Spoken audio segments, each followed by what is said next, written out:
Hello and welcome to the first Eco Chat. This is going to be kind of a parallel programming to our main programming for Tending the Garden.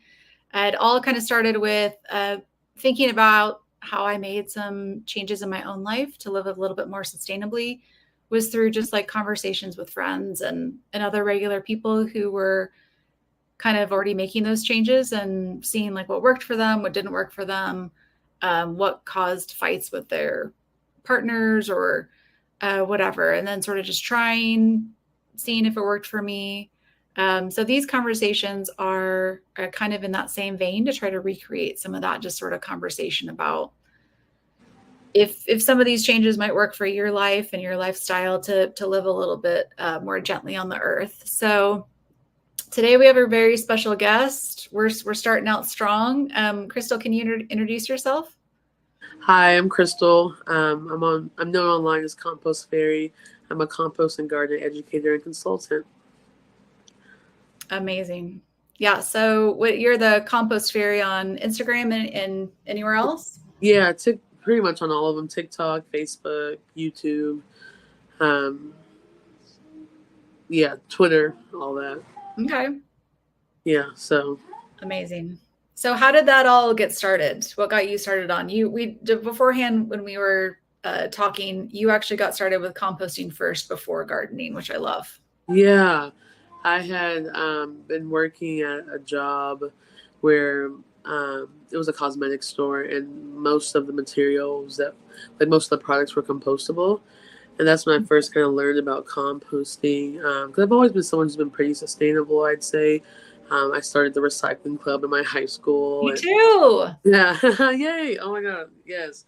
And I I only shop at thrift stores when I need clothes for the most part.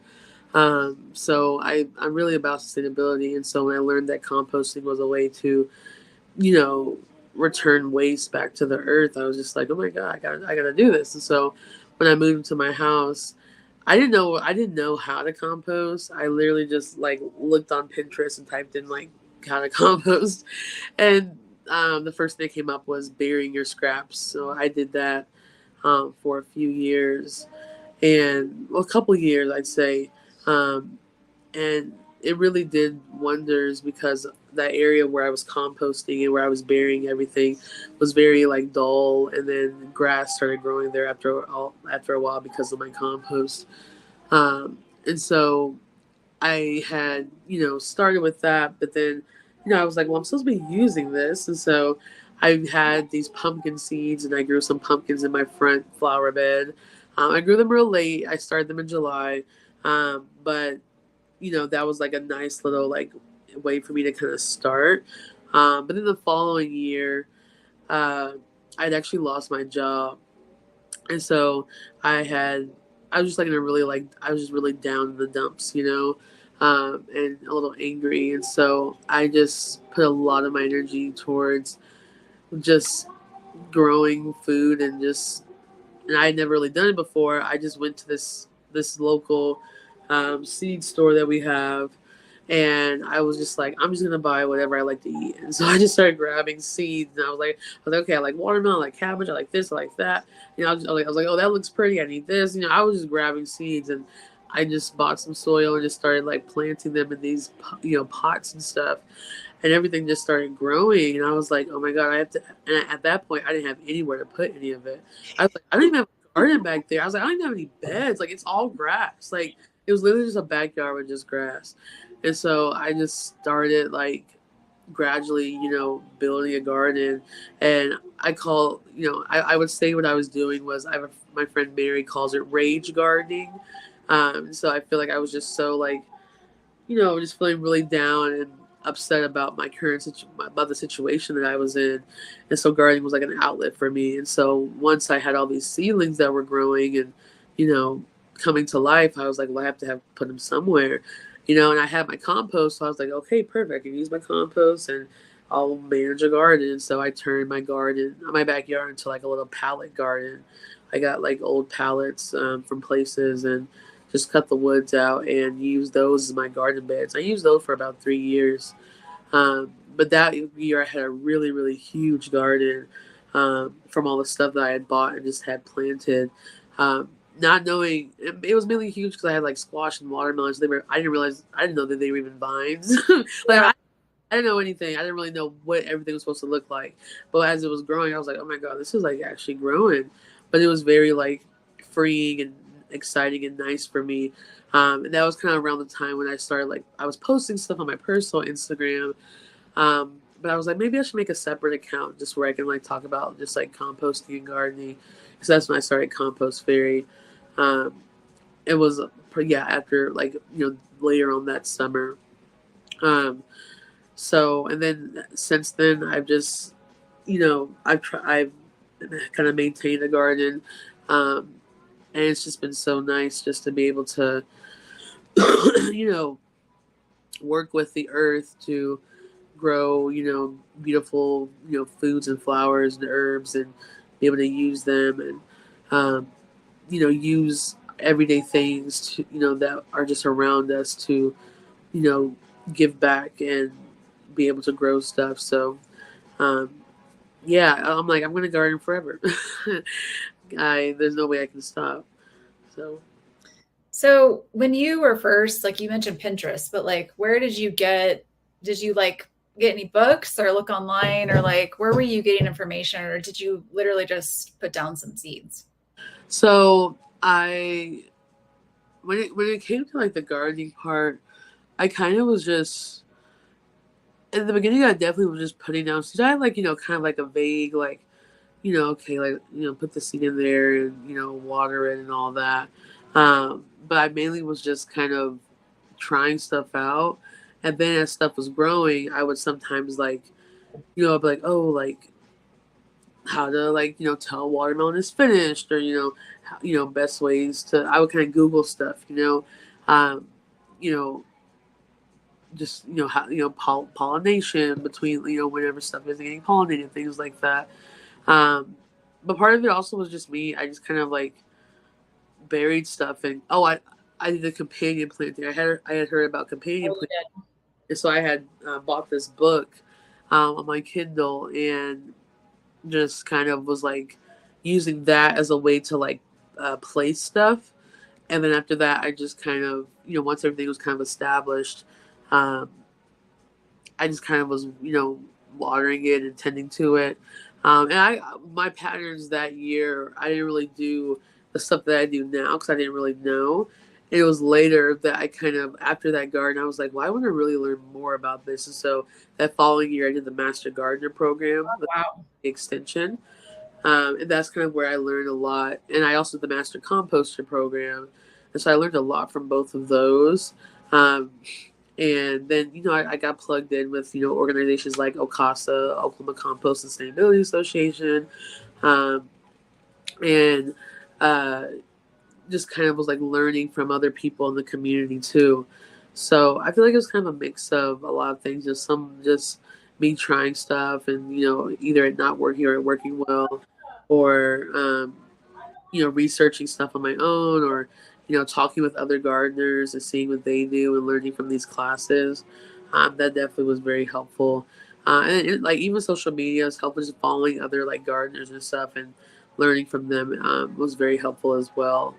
um, but definitely when I first, besides the companion planting, there wasn't really much else that I was like necessarily doing to establish it. I was just like, well, I know I gotta water it, and you know, I'm like, that was the thing I knew, and even then my watering habit wasn't as good as it is now, but stuff still grew. So I think it also just speaks to the resiliency of plants, because like once you kind of establish them in their space, they can kind of, some of them can kind of figure out on their own. And so I think that was kind of like a help too. So Yeah, I love to hear that and hate to hear that too because I feel like I can never start things from seeds. I finally gave up a couple of years ago and just started doing starters because I even did like the whole I'd get like books from the library or whatever and on like I'd get the little special the Jiffy whatever seed cups or whatever and like I had like a fan system or like it was so they would get stronger and right. be able to withstand the wind and none of it ever worked. Oh no. did it for years and it just never worked. So I do a few seeds now. Like I'll do like Swiss chard, radishes do really well. Yeah. And I'm more of I'm a transplant girl. So when I first got started, I also like want to stress to people that like this doesn't have to cost a lot of money. Right. No, it doesn't. I never really spent any money, especially in those first couple of years. Like I have a friend who's a master gardener, still to this day for years now, twice a year in the spring and fall. I just go to her yard and we walk around and she says, okay, I need to thin this out. This is overgrown over here. So like, and she'll just like, will load up my car with a bunch of stuff from her yard. I've like at some construction sites that are about to be plowed through or whatever, I'll go dig up stuff that's gonna be demolished. Ooh, that's good. That's a good idea. Like some milk. I actually started my first milkweed that I ever started with some antelope horn. Is that what it's called? It was about to be torn through in a construction site, and a friend told me about it, and I went over there and so was digging it up, and a cop car went by and did the like, burr, burr, burr, burr, and I was like, oh boy. And they came over the loudspeaker. Oh gosh. And I was like, poised there with my shovel in the middle of this empty field. And the cop said over the loudspeaker, you dig into China? Now you dig into China.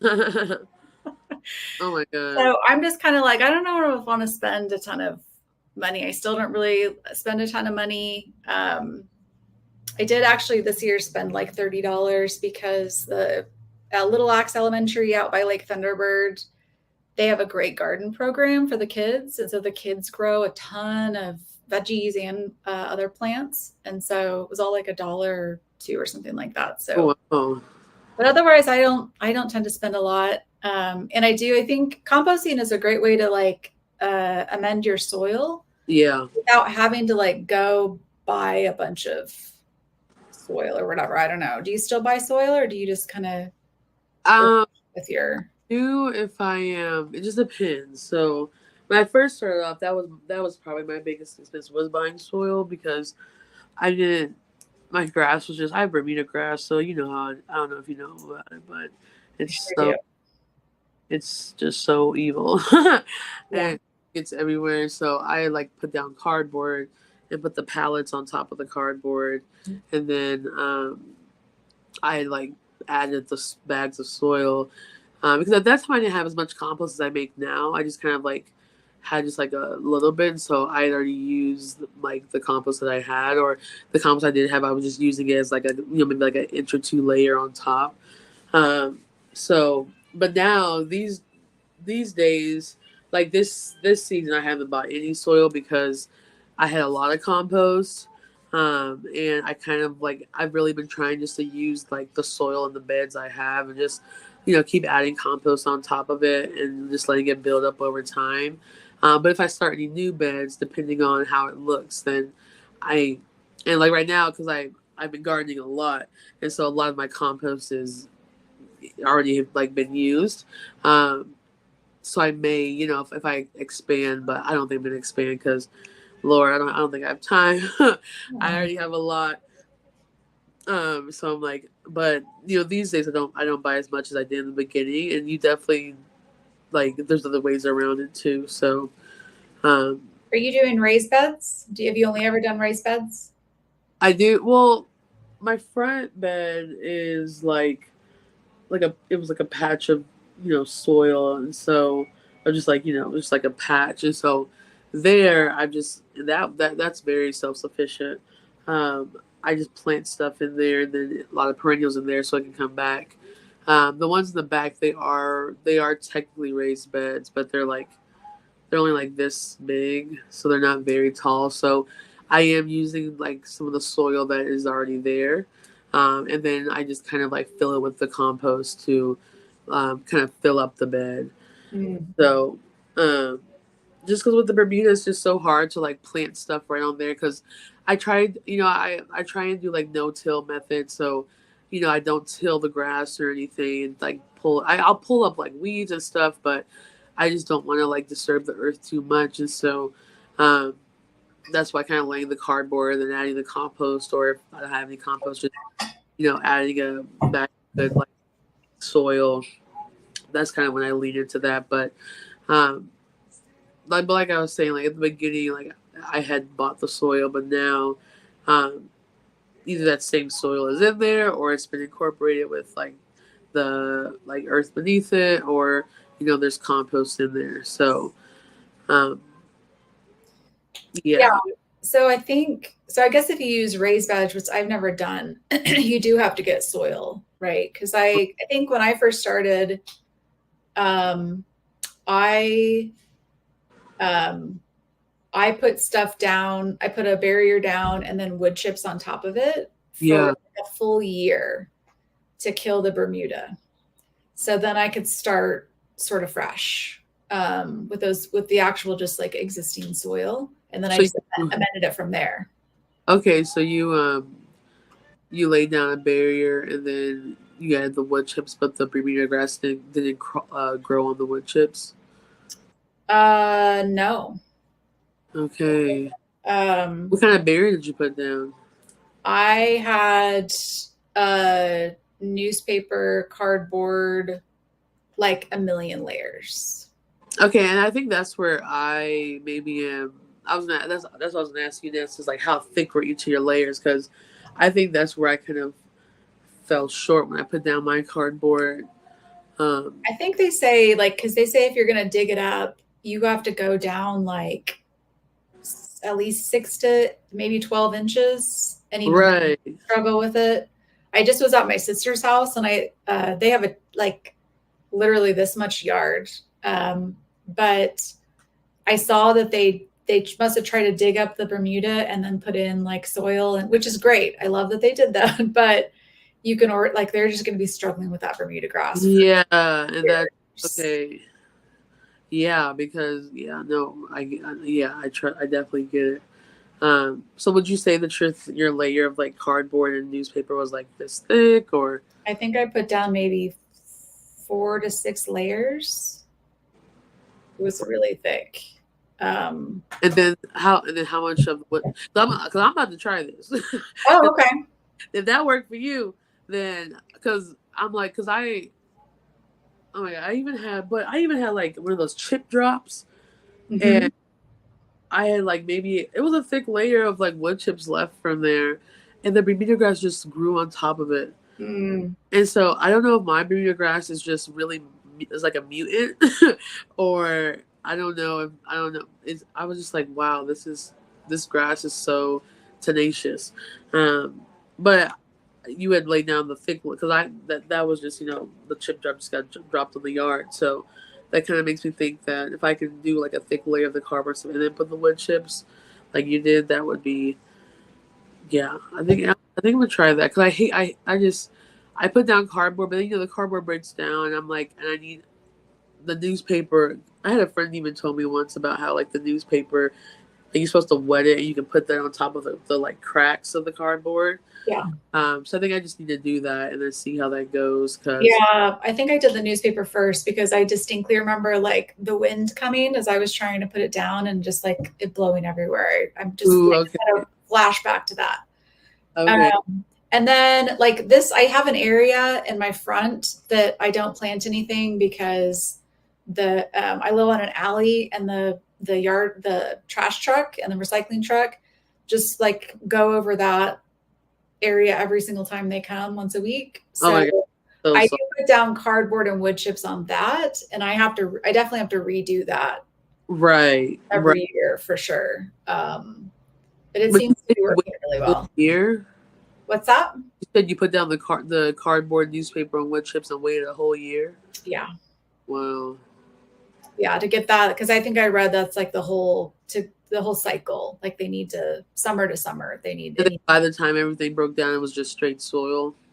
Yeah. And that's something to mention too. Like you mentioned a chip drop. So I think that's something too to think about with your soil is like having some kind of a mulch or using something Yeah. that's going to rejuvenate or replenish your soil rather than some people use stuff for mulch that's like not going to add a lot of nutrients to your soil. So I was real like gung ho at the beginning, and I did like the top tier mulch, which was cottonseed hulls, Oh, because Oklahoma City used to have a processing plant, and so I was able to take a truck up to it was like downtown Oklahoma City. It's not there anymore, and you could sort of drive through this very industrial facility and just sort of drive up, and they would just like dump like in your whole truck bed full of cottonseed okay. holes. So that was amazing and probably did a lot for my soil, but they don't have that anymore. You can buy it. I think there's a facility like an Altus or something, but that's pretty hardcore. So now I just do chip. I haven't gotten a chip drop before. So chip drop is when you can call who do you call to get on the list? No, you go on the website and submit like that you want one. You can either wait for it or you can pay like $20, and then that will offset the cost for the arborist, and they'll come and drop it off sooner. Um, and then it's usually like a random time. They'll text you like an hour before and say, "Hey, you're getting a drop," and they'll just drop. An hour before. Yeah, or something like that. And they'll just drop it off. Um, so So that's when like they connect with arborists who are yeah, cutting down trees, and then they have to um, they're going to chop up all the wood, and then they have to pay to go like put that somewhere. So right. instead, you can get it dumped in your yard. I've actually never done it officially, but my neighbors across the street were having a tree cut down, and so I just talked to the guys and just said, "Hey, can you just back up your trailer and just dump this in my driveway?" And they did. It was a lot. So now what I do, I was like begging people to come take. Yeah, I and gotta that get out of my driveway. My partner was not happy about that. yeah, I just saw that was a couple of years ago, but I just saw a neighbor in the spring got one, and I could see the huge pile in their driveway. So I just introduced myself and said, "Hey, I live down the street. I know you're gonna be begging people to take this eventually. So do you mind if I come and get a couple of like I just would fill up my trash can and just drive it back to my house." And so we're just sharing. yeah. No, that's what like I want to do another one and just tell people like, hey, like please come get this. So no, it's yeah. Because right now for mulch, because I've this is the year. This is probably my first year where I've gotten really into mulching, um, and I don't really have any wood chips anymore. I don't want to buy any, and so I've been using like grass clippings as like a first layer, and then leaves as like a second layer, um, and then just like in the beds laying it up behind it. I think it's going well because I don't see. I'm mainly using it really for moisture retention because like, it's just so hot right now, and I think it's really helping keep like the moisture in the soil, and then eventually because it's like organic matter, it'll break down, and then there'll be extra stuff in the soil as well. So um, that's kind of what I've been doing until I can. Or I use like with my compost when I sift it, there'll be like wood chips in it, and then I did put some in one bed, um, which is kind of nice because it's like it still has like compost microbes on it, kind of. So I feel like it's gonna do some good work. So we'll see how that goes. Um, but Yeah, I don't actually have any big trees in my yard, so at the moment, so I get like people put their leaves that they've put in bags, um, which I find a little foolish, but that's just me. They could save themselves a lot of work. I Uh, know, and so I'll take people's bags off this when they put it out for the yard uh, people to come. I'll just put it in my car. But you do run the risk, of course, of like if they've put any kind of chemicals in there. yeah, I try to pick like houses where it looks like they're probably not using any chemicals or pesticides. right, right, uh-huh. A bit of a gamble. Same with this. Norman has a free city compost, but I've stopped using it because you don't know what people put in their yard waste, and then they're treating it with human waste now, for Interesting. half. And I guess like they're showing like people have a lot of microplastics that we're consuming, and Oh god. so that's kind of a new area of concern. But I'm all for using what we already have, like what's already in our Hey, neighborhoods, and like not having to go to the store and just like buying bags of materials that we might already have like in our neighborhood that maybe our neighbors want to get rid of, and we could be using it, you know. right. You Exactly. also mentioned the no-till method. Can you just kind of talk a little bit about why you do that or what that is? Yeah, it's just basically where you kind of leave the leave the earth and the soil be, and you don't like till it, because they say that like soil is like a living organism. So because there's like microbes and everything in it, when you till it and like expose it in that way, um, that can be a little bit more like counterintuitive and a little bit more detrimental. But when you can like build on top of it with other forms of organic matter, it can kind of break down what you're trying to get rid of, and then also like just make the soil a little better overall. Um, and then plus with, I just feel like, especially with greener grass, like you were saying before, you have to get like deep in there, and I feel like that much soil disturbance can cause a little bit more harm than good. Mm. Just kind of exposing it and making it too, um, like it could kind of like make it a little bit more, uh, make it a little bit more, like make the situation a little bit more worse than better. So that's just something that I try. But again, I know some people do till. There's nothing necessarily like wrong with it. It's just I think when you can like just let the soil be and just let stuff kind of break down on its own, it just kind of makes it a little bit better. Plus, when I tried to till, like, well, I guess I didn't go as deep, but the grass just kind of grew back. So um, having the raised beds kind of like helped that a little bit, but Okay. the grass still kind of comes through anyway.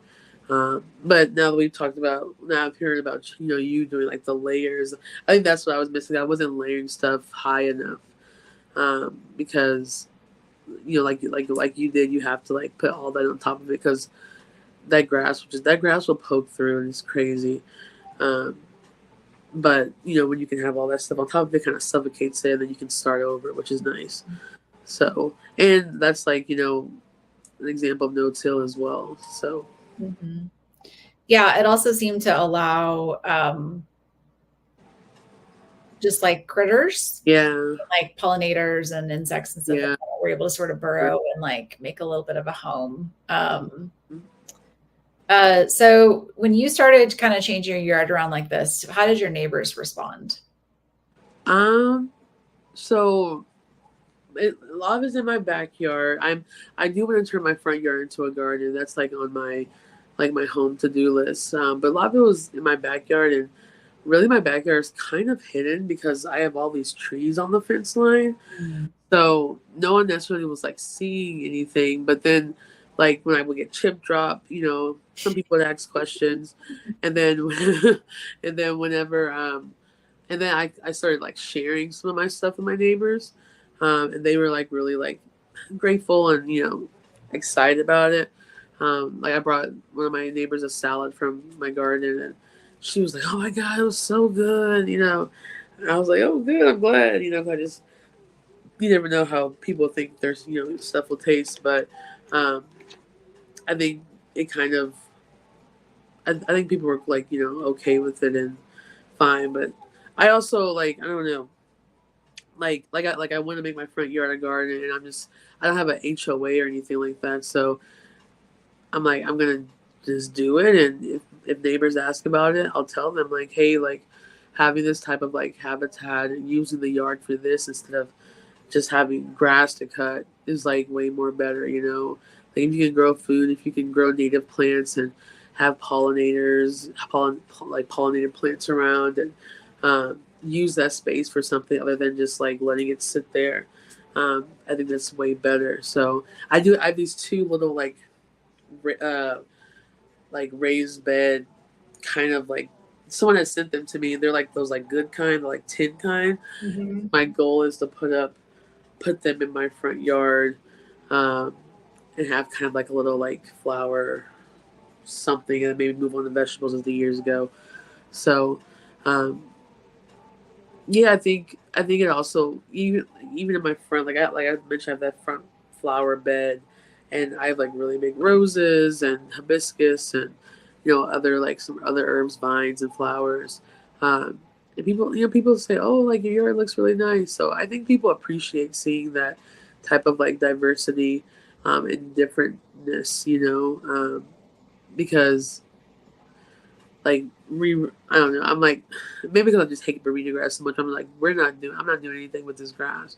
If I can like turn it into something that will invite like native insects and encourage beauty and you know be something that it can be used for more than just a, a nice looking yard. I think that's like way better.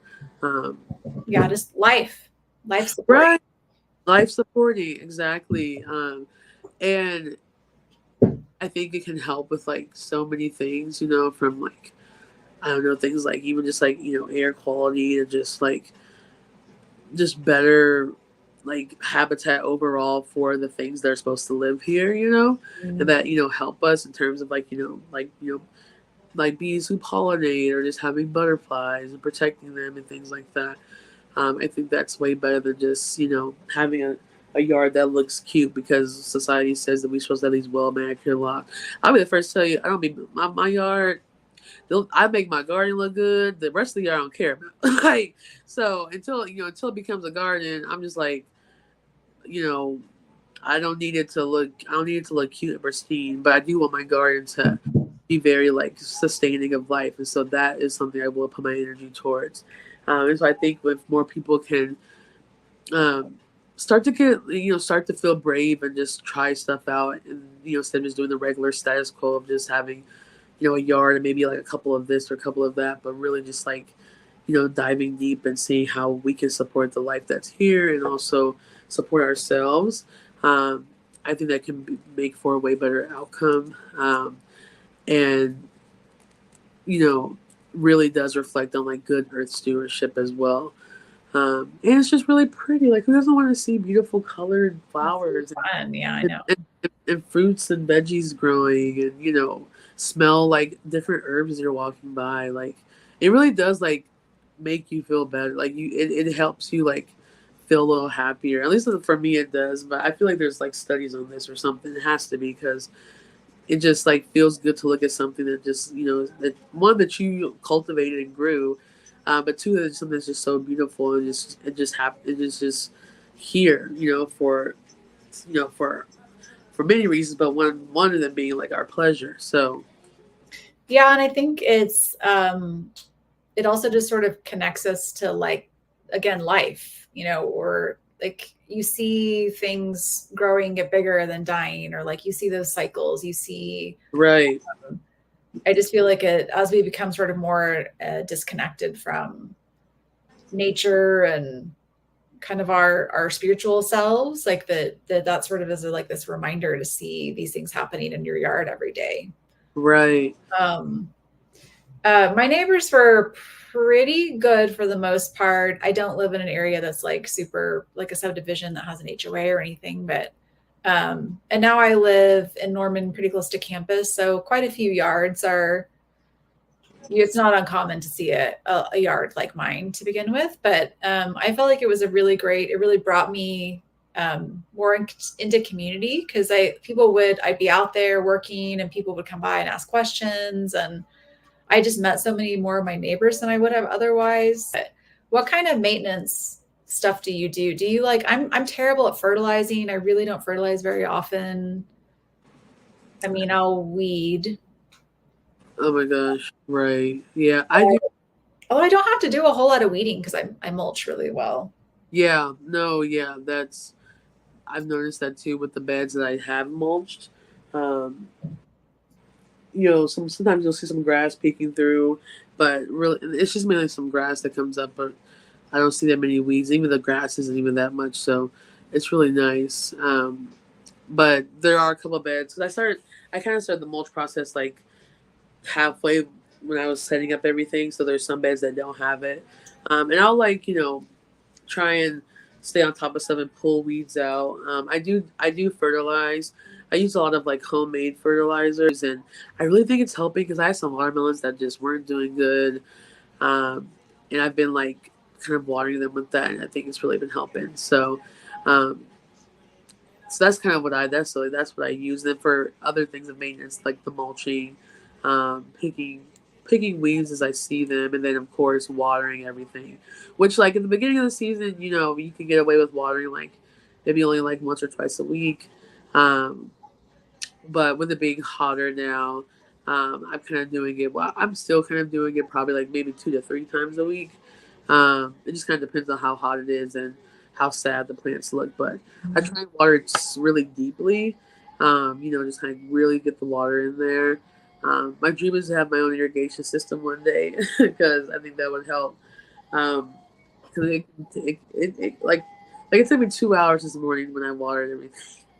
I was Yeah, I was like, and I love it. It was fun, but I was like, man, this is a lot. So, but those are probably the biggest things I do.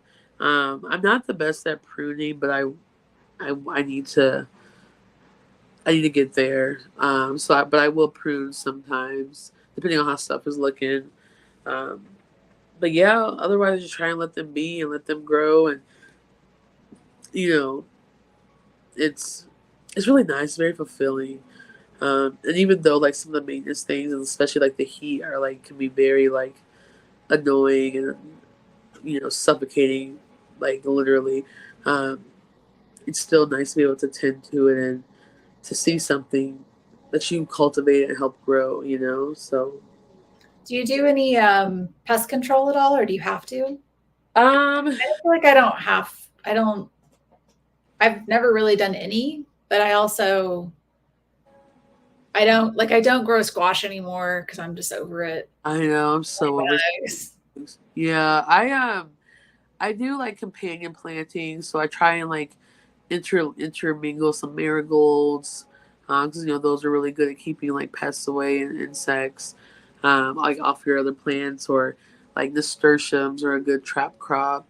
But other than that, I really like I'm growing collards right now, and they have holes in them, but it's not to where it's like it's not to where it's like totally you can't even recognize that there was either collards there. So I'm just kind of like, you know what, I'm gonna have to lose some to the insects anyway. So Yeah, I guess now that I say that, like I do have holes in most of my stuff, like my Swiss chard or whatever, but I just eat it anyways. I don't yeah, know. I do too. And I'm like, it depends on how like the extent of it, like if it's really like to where you like something has been eating some of my marigolds, like the leaves are just like gone, But so that in that case, I'm kind of like, well, but they're kind of like a trap crop. I'm like, I really want them to grow though.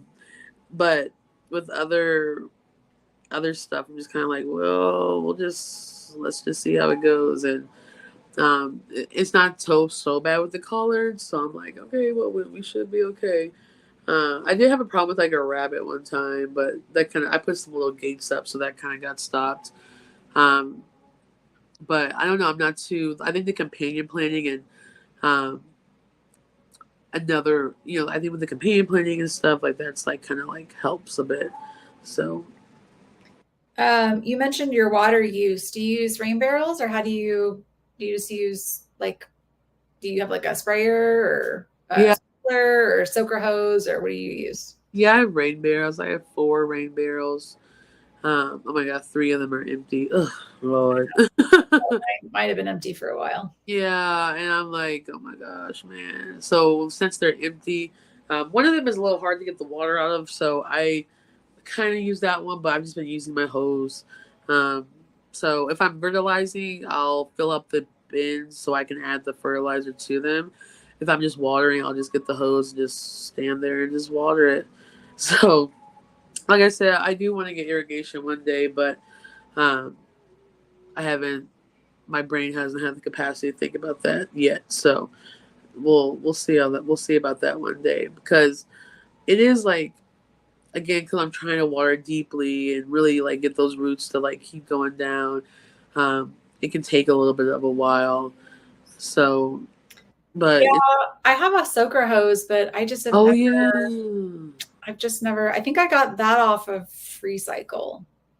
what's it called? A soaker hose, No, you said off of what?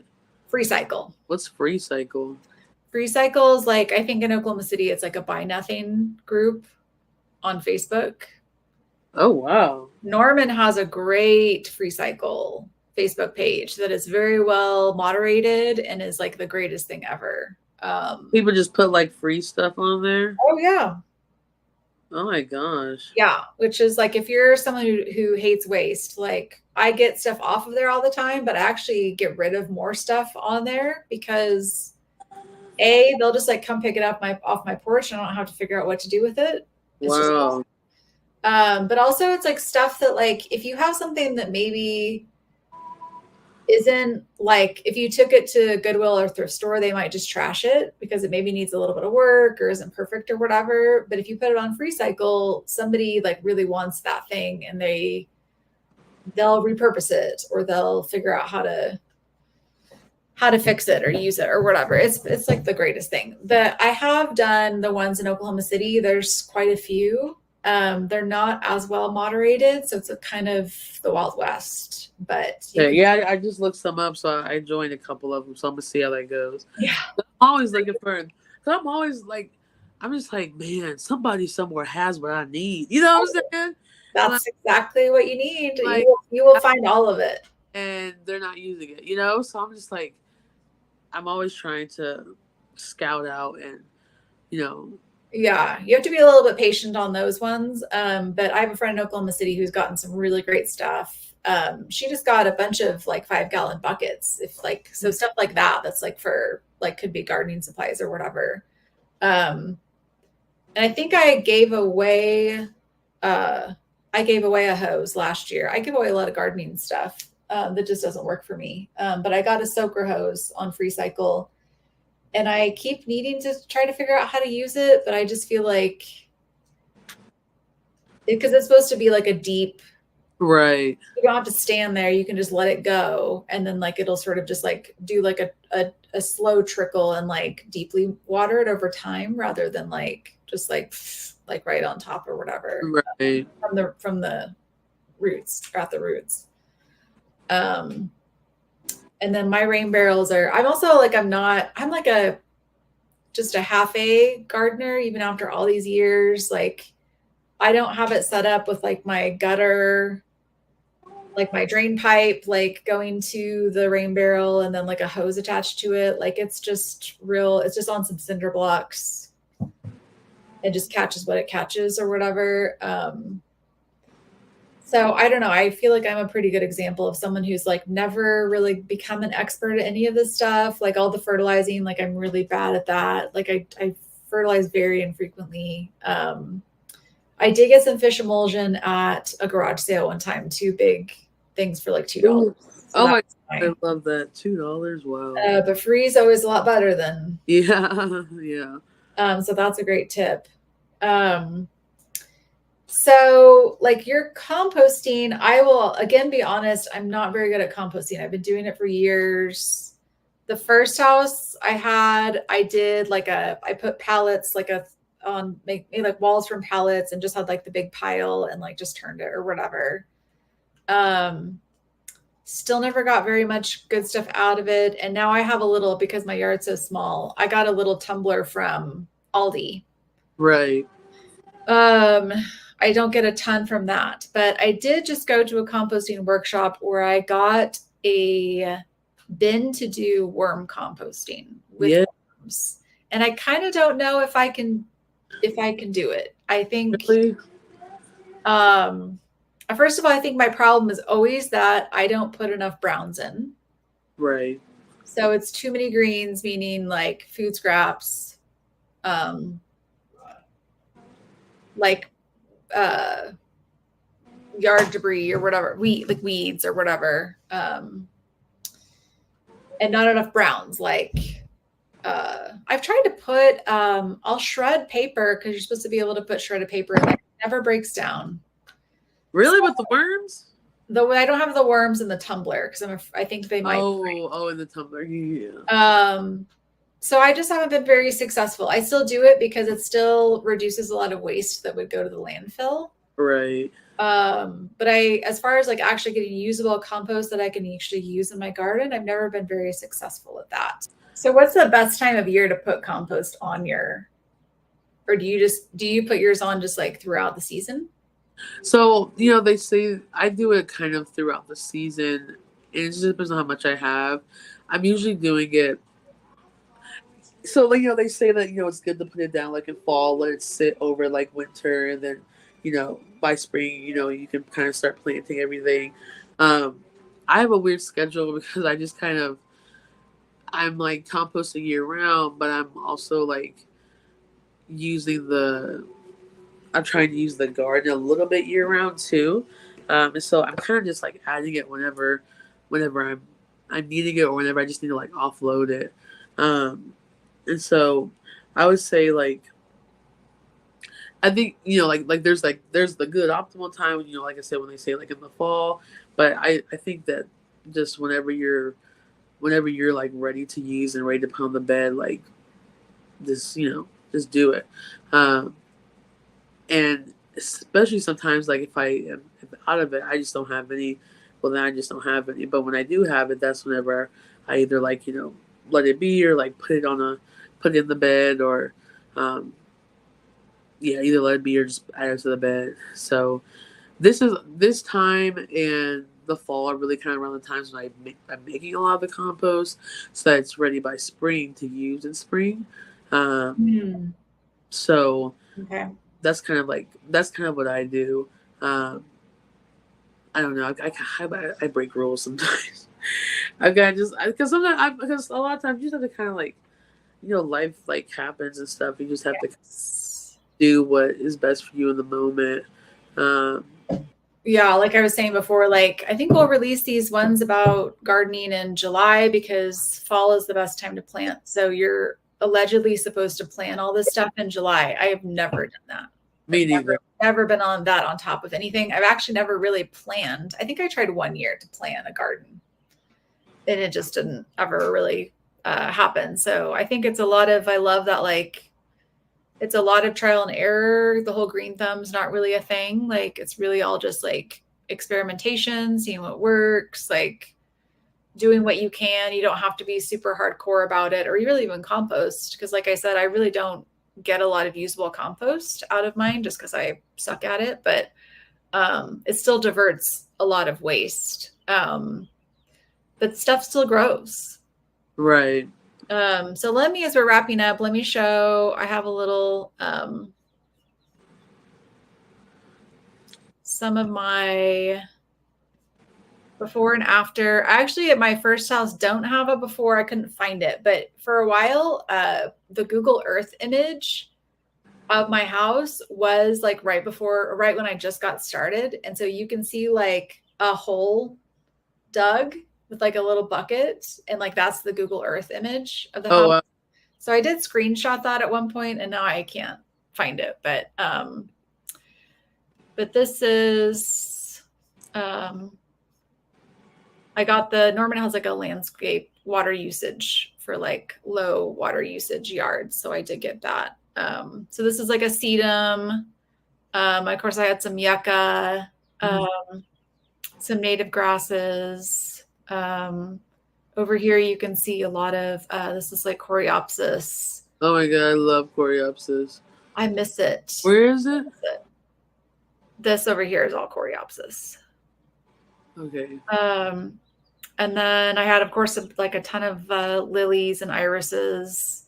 I did have a cactus here at one point, but I found it really unwieldy and I just like got cactus spines in my foot too many times. So finally, once you put them in, they're very hard to remove, obviously. Okay, let's see what else I got. So the front yard was all just Bermuda grass. So that's where I killed all of the Bermuda. yes. And this is when I was selling it, but this is like I had like a Mm. big catmint and I don't like because I mostly get stuff for free and I don't want to pay for it. I'm not exclusively native. I will own that. So I do Yeah, some not stuff either. native, but um, this is the backyard. So I did put down, so I also took out all the Bermuda grass in the back and eventually Oh put in wow. buffalo grass. This is a bed. This is a shade bed that I did. So there's a lot of like a juga. This is a Japanese carya. This is a volunteer native red bud that did really well. I actually ended up planting one of those in the front yard. There was a volunteer native, the seedling, and I transplanted it to the front yard. And that's something I really, really do want to see again. I want to see how it's matured over the Right. years when it's blooming, but can't bring myself to go over there. So this is a really great shade bed. But then here you can see the buffalo grass that I got from Prairie Wind Nursery. They nurtured those forever. And then this is obviously like it's still in the early growth stages. Eventually, like it would fill in. Right. But then I moved before I ever got to see that. And I don't know if the new owners decided to keep that or if they put Bermuda back in. I don't know. So I loved that house so much. And that was a lot of work to do all of that. Mm-hmm. The yard I have now, this is the before. Okay. So there was nothing growing there. Like nothing. In fact, I kind of was worried. You can see it looks like everything, it looked almost barren. Right. Like I was like, is anything going to actually grow here? I was a little worried when we first moved in. And this is late May. And there was just like nothing growing. And honestly, to do all of this over it's like been like 4 years now, hasn't felt like work at all. Like Good. it's been so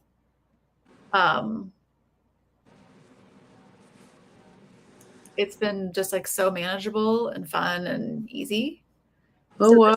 So this is the area that I just do wood chips and cardboard because the garbage truck just goes over here every time.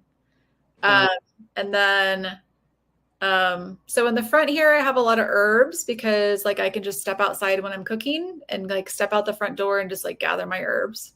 Right. And then I just have a lot of just like various native stuff in the front there. On the side, I have some native lantana. Or not, is it native actually? It's the one that's perennial, like I should say. I think lantana is native. And then I have some, that's a goldenrod that's popping up by the window. I have canna, which is not native. That's along those windows. So in the summer when it gets really hot, those windows are shaded by a canna, the tall. And then I got these sunflowers that are, of course, as sunflowers do, trying to take over. Mm-hmm. And I do try to keep those under control so that they don't. I snip off the seed heads before they can fully mature. And then over on the other side is where I have the garden. So this is the before. So there was just like literally nothing growing there. And then there was construction, like right after I moved in, they tore the house next door down and built a new house, and that really wrecked the soil. So it has been a little bit of work to redo that part of the house, but I've established this is a clover lawn here. Oh, hell yeah. This is a Gara off to the right here with just some wood chips because I just planted it. It's already doing really well. And then you can't really see it, but my garden is back along this. You can see my rain barrel. And I put down, the last 2 years I've done straw. Or is it hay or is it straw? It's from like it's like a bale. Did you buy it? I didn't, but of course I didn't buy it. Right. Where'd you get it? I got it from the medieval fair. Okay. After the medieval fair, they leave all the stuff there, so you just like go and pick it up. And it's probably been the best mulch, honestly, that I've ever used. Like nothing gets through there.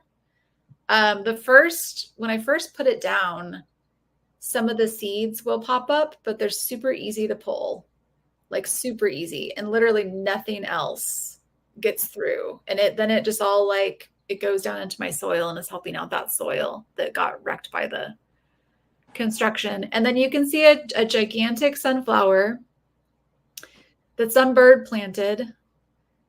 And I just kind of let it go just because I thought it was fun to see how tall it would get. And then I thought I would snip the seed head before it could mature. But my neighbors actually did talk to me about it, and they were very concerned that it was going to just like reseed everywhere. So I did, and it's gotten so tall that I wouldn't have been able to snip the seed heads anyways. So I did 2 days ago, I did dig that sunflower up. It was probably 8 feet tall. Wow. It hadn't even started blooming. It didn't even have any seed, any blooms on it at all yet. Wow. So it would have been gigantic, but I did remove it. Just to be nice. And also I don't want the sunflowers over there either. So so it's just been really fun and really easy. I find it to be a creative outlet too. I don't know if you feel that way. Like I feel like that's like where I can be creative and play with color and textures and then there's so much life. Like just like how barren it was, and now just seeing like all of the different types of life, the hummingbirds, the bees, like the butterflies. Like we've had lots of monarch butterflies that have stopped there and laid their eggs and gotten to see monarchs, through their process with the chrysalis and to come out. And it's just very life-giving. Yes, no, I agree. Well, thank you so much for being here and for sharing all your journey and your wisdom. Thank you. Really appreciate it. This is really fun. Yeah, no, thank you for having me. I really enjoyed this time. And I hope it encourages folks just to get out there and garden. Yeah, for sure. Even just starting really small. I mean, that's that little yard that I had, that's been over the course of like 4 years. So it's not like that all happened at once. Like it just happens a little bit at a time. Right, exactly. Same with mine. Or even just starting with some pots. Right, exactly. Yeah. Well, thank you so much. This was really, really great. Yeah, thank you. Appreciate you.